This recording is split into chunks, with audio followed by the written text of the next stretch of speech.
Bonjour les poissons et ascendants poissons, comment allez-vous? Bienvenue au nouveau et coucou à mes abonnés, merci pour vos likes, pour vos partages, tous vos commentaires. Vous pouvez aller voir la vidéo de votre signe ascendant pour compléter cette guidance. Ici, on va voir vraiment ce qui vous attend pour ce mois de juillet, les conseils, les messages, le côté prédictif. Prenez vraiment ce qui vous concerne et le reste, laissez pour les autres poissons. Vous pouvez aussi aller voir mon site internet lechemindelumière-du6souci.com, me suivre sur les réseaux sociaux, Facebook, Insta. Tout est inscrit dans le descriptif sous la vidéo, donc n'hésitez pas. Mon cabinet se situe en Haute-Savoie, si jamais. Allez, c'est parti pour les poissons et ascendants poissons pour ce mois de juillet 2025. Quelles sont leurs énergies principales, les messages, les conseils pour les poissons et ascendants poissons juillet 2025. Il y a une côté. Alors là, j'ai pris l'oracle du voyage intérieur pour commencer.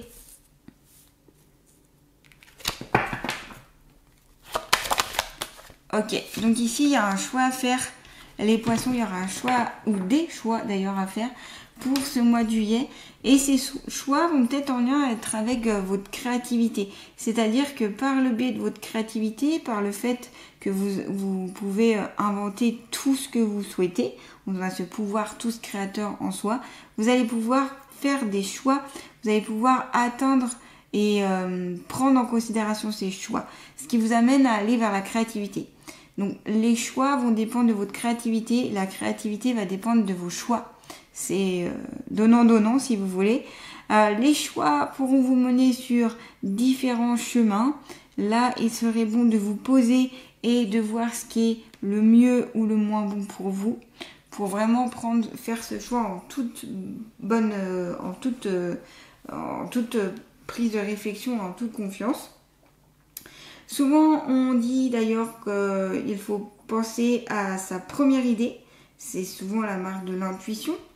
Voilà, et c'est vrai que de toute façon, on a tout le temps des choix à faire, mais là, ce sera des choix quand même d'une plus grande envergure, d'une plus grande, qui seront importantes, qui vont mener sur différentes directions, pour notamment grandir, pour notamment pouvoir évoluer sur votre chemin de vie. Donc les choix vont impliquer aussi des grands changements. Ces grands changements vont impliquer sur vous une métamorphose qui vont annoncer normalement une évolution. Donc si vous n'arrivez pas à prendre des décisions, si vous avez du mal dans vos choix, que vous êtes c'est un peu le brouillard, allez dans la nature, allez voir des amis, renouveler vos inspirations. Et c'est pour ça qu'on vous parle de la créativité. Peut-être qu'en peignant, en jouant de la musique, en écrivant, en chantant, en dansant, tout ce qui est en fait artistique, qui est de l'innovation, qui est de la création, ça vous permettra en fait de pouvoir évacuer cette pression que vous avez par rapport au choix, et donc après vous allez pouvoir faire un choix. C'est pour ça que je vous dis que la créativité va vous aider à faire un choix, et le choix aussi peut vous pousser à la créativité, parce que peut-être qu'en faisant ce choix, un choix qui vous est déterminé ici, eh bien ça va vous pousser à aller vers une certaine création de quelque chose. Exemple, si vous avez le choix de plusieurs travails et il y en a un, par exemple, c'est une création d'entreprise, je vous donne un exemple comme ça, et si vous allez sur la création d'entreprise, en effet, il y aura le côté créateur qui sera très déployé, qui sera très ouvert en fait. Donc voilà. Ça peut aussi, quand on a des choix à faire, ça peut, comme je vous dis, amener beaucoup de préoccupations, d'où alléger son cœur, alléger son esprit par donc cette créativité, par le fait de sortir à l'extérieur, par le fait de se libérer de certaines choses lourdes. Donc si c'est trop lourd pour vous, vous pouvez parler par exemple à quelqu'un de confiance pour dire voilà, j'ai tel choix à faire, c'est compliqué pour moi, qu'en penses-tu? Voilà, ça permet un petit peu d'alléger et de voir peut-être un autre avis. Vous pouvez aussi peut-être avoir un conseiller, ça dépend quel choix vous avez à faire, un conseiller donc spécialiste en fonction du choix. Et sinon vous avez aussi les oracles, les tarots qui peuvent vous aider à faire un choix. Vous avez aussi la méthode, vous prenez une feuille et vous écrivez le pour, le contre et vous voyez ce qu'il y a de plus de pour et ce qu'il y a de plus de contre. Ça vous donne aussi des choix qui vont être délibérés. Vous avez aussi les guides, les êtres de lumière, tous ceux qui nous entourent, qui sont dans l'invisible, qui peuvent vous aider à faire les bons choix pour vous. Donc dans ce cas-là, ce que je vous conseille, c'est de formuler, de vous dire voilà, j'ai ce choix à faire là. Pouvez-vous, s'il vous plaît, les êtres de lumière, les guides, en fait ceux en qui vous croyez, pouvez-vous m'aider sur cette prise de décision pour que ce soit la décision la plus favorable pour moi, la plus bénéfique. Et peut-être que le choix qui va être adressé ne sera peut-être pas le premier choix que vous aurez fait, ou ce sera peut-être un choix compliqué, parce que ce choix compliqué va peut-être vous amener à ce que vraiment vous voulez au fin fond de votre cœur, par exemple. En tout cas, si c'est dans le domaine de la créativité, ça peut aller jusque-là. Donc, mais à la fin, de toute façon, la décision, elle appartient qu'à vous, et la solution, vous l'avez en vous. Souvent, en fait, on a déjà notre choix qui est fait, mais on est bousculé par le fait qu'on n'est pas assez ancré, qu'on n'est pas assez posé, ou qu'on a plein de préoccupations qui fait qu'on n'arrive pas à prendre ce choix. Donc voilà, donc là, utilisez ce pouvoir créateur, donc c'est le chakra sacré aussi. Travaillez sur ce chakra sacré, vous pouvez vous aider des pierres comme la cornaline, toutes les pierres de couleur orange, la couleur orange, voilà, tout ce qui est en lien avec le orange va vous aider à harmoniser votre chakra sacré notamment. Donc vous pouvez porter ces pierres de couleur orange qui peuvent être intéressantes pour vous. Voilà, grâce à cette créativité, il y a plein de choix qui s'offrent à vous. En fait, le potentiel, il est infini. Donc voilà, œuvrez là-dedans, extériorisez-vous.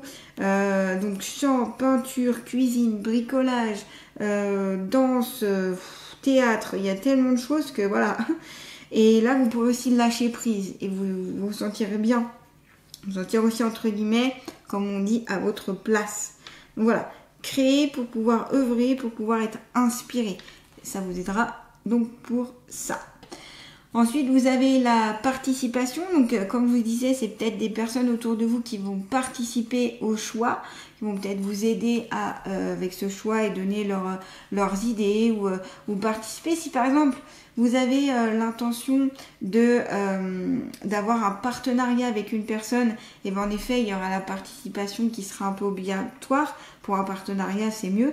Donc, du coup, voilà, l'autre personne pourra participer.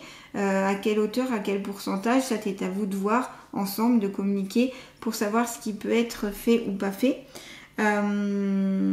Donc là, participez à ça et mettez-vous en avant aussi. La participation peut venir de quelqu'un d'autre et aussi de vous-même. Participer à ce choix, c'est s'impliquer dans la vie, c'est ne pas baisser les bras aussi. Rester en position, entre guillemets, d'avancement et de possibilités en fait. Voilà. Donc reboostez-vous si vous avez besoin les poissons. Peut-être que voilà, il y a une fatigue, il y a une lassitude. Donc pensez à vous reposer, pensez à poser tout ceci, à écrire comme je vous disais. Ça peut beaucoup aider. Et puis une fois que vous êtes bien écouté, allez-y, foncez quoi. Allez-y, prenez cette décision et ça implique vraiment votre présence. Ça implique une participation avec vous-même, avec l'univers, avec vos guides et avec vos amis, la famille, etc. Voyez, donc c'est tout un partage, c'est une collaboration en fait qui peut être assez forte et massive, mais qui va être nécessaire. Donc voilà. Mais à la fin, encore une fois, c'est vous qui prenez la décision et personne d'autre. Le choix, c'est que vous. Choix final, je veux dire. Allez, on continue, on va prendre l'oracle G. Toujours pour les poissons et ascendants poissons, s'il vous plaît, pour ce mois de juillet 2025. Donc, leurs énergies principales, messages et conseils. Poissons et ascendants poissons, s'il vous plaît. Je crois qu'il y en a une qui s'y est retournée, oui. Vous avez la carte de la rose qui signifie qu'il y aura du bonheur, qu'il y aura de la joie, qu'il y aura du bien-être, qu'il y a de l'épanouissement, qu'il peut avoir aussi des contacts défunts, des défunts qui vont essayer de communiquer avec vous, peut-être qui vont vous soutenir pour faire ces choix, pour amener à cette créativité-là. C'est aussi l'épanouissement, c'est aussi l'amour, c'est aussi l'amitié, le partage, encore une fois. C'est le soutien, c'est voilà toutes ces belles énergies ici qui vont vous aider avec la carte de la rose. Ça peut être aussi un amour passionnel, on me dit. Il y a quelque chose aussi d'ordre sentimental avec cette carte. Allez, on continue. Toujours pour les poissons et ascendants poissons. Voilà, le message, comme je vous ai dit, la carte de la rose, ça pouvait être un contact défunt, un défunt qui veut, ou en tout cas quelqu'un qui est passé de l'autre côté du voile, qui veut vous transmettre un message. Et vous avez la carte de l'oiseau, et l'oiseau, c'est le message. C'est le message, c'est le messager. Donc voilà, il est possible que vous allez avoir donc ce message par l'intermédiaire d'un défunt, donc par le côté plus invisible en effet. Et c'est un message, une nouvelle en fait qui va venir à vous et qui va vous apprendre quelque chose. Alors je ne sais pas si là, pour l'instant, je ne sais pas si la nouvelle va être positive ou négative. On n'a pas de cartes qui peuvent le dire. On va voir par la suite.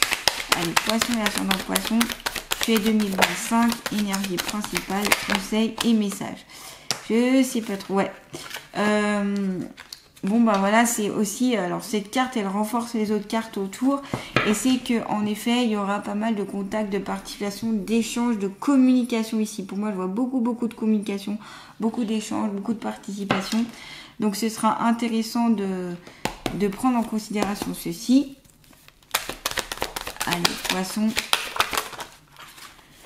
Ouais, votre joker, c'est peut-être un ami qui est loyal, un ami auquel vous pouvez compter dessus. La participation, vous voyez, la participation, le message et le choix à faire.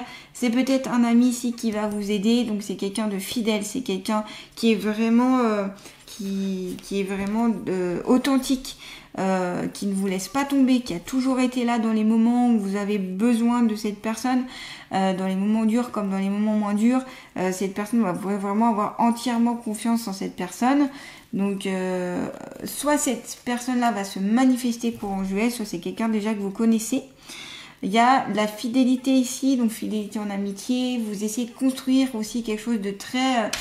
fidèle, d'avoir des amis qui soient des vrais amis, donc peut-être qu'il n'y en a pas beaucoup, mais au moins c'est quelque chose qui est vrai, qui est authentique. Vous cherchez aussi l'authenticité, on le ressent ici avec la carte du chien. Il y a quelque chose de réciproque que vous attendez. Et voilà, et cet ami peut-être aussi se défunt, tout simplement. C'est peut-être un ami ou quelqu'un de très proche en tout cas, qui fait le rôle d'ami en tout cas. Donc cette carte, elle amène un épanouissement aussi de vos potentiels humains, et ça permet aussi de développer le partage, encore une fois, le soutien, ces bonnes énergies là. Donc on en est avec les énergies de la rose, on est avec le chien, et bien les énergies de la participation. On participe avec vous et vous participez avec cette personne. On continue, allez, on va changer un petit peu d'oracle, on va prendre l'oracle de l'inconscient. Poisson et ascendant poisson. Message, conseil, énergie principale au niveau de l'inconscient. Les poissons et ascendant poisson. Juillet 2025. Qu'est-ce qu'il y a à savoir sur l'inconscient? Ah, ça va, je me dis ça se retourne, mais plus ou moins. Allez. Poisson et ascendant poisson. Ah, j'ai deux cartes qui se sont mises. Il y a la blessure de trahison et la blessure d'abandon. Voilà. Donc, alors, il est possible que vous avez une des deux ou les deux. C'est pas obligatoire que vous ayez deux. Et, ou pas d'ailleurs, parce que comme c'est large, pas tout le monde aura ça. Mais ça peut vous parler en fait. Donc, cette blessure de trahison, voilà, c'est comme cette personne, on vous a planté un couteau dans le dos. Donc, ça peut être trahison amoureuse, trahison familiale, trahison au niveau professionnel, au niveau, je sais pas, de l'argent, peu importe. Une trahison que vous avez ressentie, donc vous avez beaucoup de mal à faire confiance. Et c'est marrant parce que juste avant, vous avez la carte du chien, qui est l'amitié pure, la vraie amitié, la sincérité, auquel cas on peut faire confiance. Donc j'ai l'impression ici que sera mis en avant le confiance. Au plus aussi vous serez dans un manque de confiance avec vous-même, avec aux autres, plus ce sera compliqué et plus vous risquez de retourner dans des schémas de trahison. Donc peut-être travailler sur cette blessure-là pour entre guillemets, la réparer, pour aller vers plus de confiance en fait. Peut-être que vous avez du mal à donner votre confiance à des personnes qui sont autour de vous. Voilà, vous n'accordez pas la confiance facilement parce que justement il y a eu cette blessure, vous n'osez pas, vous dites mais est-ce que ça va recommencer, alors ça recommencera si vous n'arrêtez pas ce schéma-là. Tant que vous n'avez pas compris, ça reviendra. Donc ça peut venir aussi de l'enfance, ça peut venir d'une trahison d'enfance. Et là c'est qu'est-ce que j'ai à comprendre, pourquoi à ce schéma répétitif, qu'est-ce que ça inflige sur moi, qu'est-ce que ça doit me faire comprendre.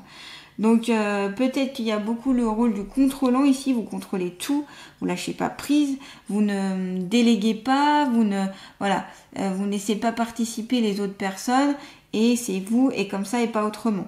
Donc il y a un livre qui peut peut-être vous aider qui s'appelle Les 5 blessures qui empêchent d'être soi-même de Lise Bourbeau, qui peut être intéressant et qui peut vous aider en fait à travailler sur les 5 blessures de l'âme justement, dont la blessure de la trahison. Elle a fait un deuxième livre aussi pour la suite de celui-ci qui est très intéressant. Je vous invite à aller le voir. Ça peut peut-être vous donner des idées. Tout ne peut être pas pris ou peut-être pas, tout va peut-être pas vous concerner ou vous parler. Mais ça peut être intéressant pour dégrossir certaines choses. Et puis la blessure d'abandon, peut-être que vous êtes senti mis de côté, mis à part. Ça c'est un ressenti que vous pouvez avoir, ça peut dater de l'enfance. Et donc vous pouvez craindre la solitude. Donc vous cherchez peut-être beaucoup l'attention, vous êtes peut-être beaucoup, dépendant. Voilà, parce que vous avez peur d'être abandonné, d'être délaissé, d'être mis de côté. Voilà, donc vous n'en avez peut-être pas conscience, c'est possible. Hein. En tout cas, ces deux blessures, il faut savoir des fois que l'inconscient, on n'en a pas conscience, donc du coup on se dit mais non, moi j'ai pas ces blessures. Et en fait, si on creuse un peu, bah si, vous voyez. Donc voilà, il est important que vous observez si vous avez ces blessures-là par vous-même en fait. Donc est-ce que vous craignez la solitude? Est-ce que vous dépendez tout le temps des autres? Est-ce que vous cherchez tout le temps l'attention? Est-ce que voilà, vous faites les choses par vous-même? Est-ce que vous débrouillez par vous-même? Voilà, on peut être autonome d'ailleurs et avoir quand même la blessure d'abandon. Hein. Ça peut aussi. Hein. Donc voilà, le but, c'est encore de gagner plus en autonomie et de vraiment de faire par vous-même quand on a la blessure de l'abandon. C'est ça, c'est travailler sur son autonomie pour moins dépendre des autres, de l'avis, du regard des autres, de l'approbation des autres aussi. Pour moins être dans ce côté je vais faire ça, comme ça il sera content et comme ça il m'aimera. Vous voyez, ça c'est pas la bonne façon de faire. La personne, si elle est censée vous aimer pour qui vous êtes et pas pour une attitude ou pour une façon de faire ou de pas faire, vous voyez. Voilà. Donc peut-être qu'il y a ça à travailler pour certains poissons, ça peut peut-être vous parler. Donc voilà, n'hésitez pas à travailler dessus avec le livre que je vous ai conseillé notamment. Allez, on va terminer avec une carte conseil avec l'oracle de l'amour de soi pour les poissons et ascendants poissons pour ce mois de juillet 2025, s'il vous plaît. Eh bien, on vous dit, écoute ton intuition. Et oui, écoute ton intuition, donc notamment pour faire ses choix, pour faire votre propre choix, pour aller vers la bonne boussole. Il n'y a rien de mieux que sa propre intuition. Donc là, c'est travailler aussi sur votre troisième œil, vous pouvez. Donc là, ce sera plus des pierres de couleur comme celle-ci, lapis lazuli, toutes les pierres de couleur bleu foncé vont pouvoir vous aider à travailler sur le troisième œil. Il y a aussi des exercices que vous pouvez mettre en place. Il y a des livres qui existent, il y a des vidéos, voilà, comment développer le troisième œil ou l'ouverture. C'est aussi aller en introspection, c'est aller à l'intérieur de soi-même. Ouvrir son troisième œil, c'est pas ce qu'il y a forcément de plus simple parce que ça demande d'aller vraiment au fin fond de soi-même aussi. Et on peut trouver des choses qu'on n'aime pas forcément. Pourtant, il faudra y aller pour se comprendre, pour s'accepter aussi tel que l'on est. Et ça, quand on arrive à le faire, c'est qu'on a déjà bien évolué, je pense, sur son développement personnel. Voilà, en tout cas, moi, c'est ce que je pense personnellement. Voilà, donc... et quelle est votre sensibilité? Comment est-ce que vous avez des pressentis? Est-ce que vous utilisez un peu votre sixième sens? Est-ce que justement, est-ce que vous tirez des cartes? Est-ce que vous avez ces capacités un peu extrasensorielles, un peu plus poussées que les autres? Est-ce que vous essayez de les mettre en avant ou pas? Voilà. Donc c'est se connecter à votre fort intérieur, à vos ressentis, à vraiment ce qui est au fin fond de vous-même. Et c'est ça qui vous guidera le mieux, de toute façon, sur votre chemin de vie. Voilà. C'est aussi aller au-delà de l'ego, pour vous libérer aussi des schémas conflictuels, pour vous libérer de ce qui vous bloque, des relations un peu toxiques et plus aller vers des relations saines, comme le chien l'indique, des vraies relations avec une amitié pure, sincère et réciproque. Voilà. Eh bien, en tout cas, si vous avez aimé cette guidance, n'hésitez pas à liker, à partager, à commenter, à vous abonner à ma chaîne si ce n'est pas déjà fait. Donc, des choix à faire, la créativité un petit peu plus peut-être à développer ou à assimiler ou à encore être plus dedans. Vous avez du bonheur qui vient à vous. Il y a la partie, on vous conseille de participer, de faire vous-même vos propres choix. Des messages qui vont venir, une amitié qui peut être présente, des blessures peut-être à cicatriser, à travailler dessus en tout cas. Et écoutez votre intuition. Je vous dis à très bientôt les poissons. Passez un beau mois de juillet.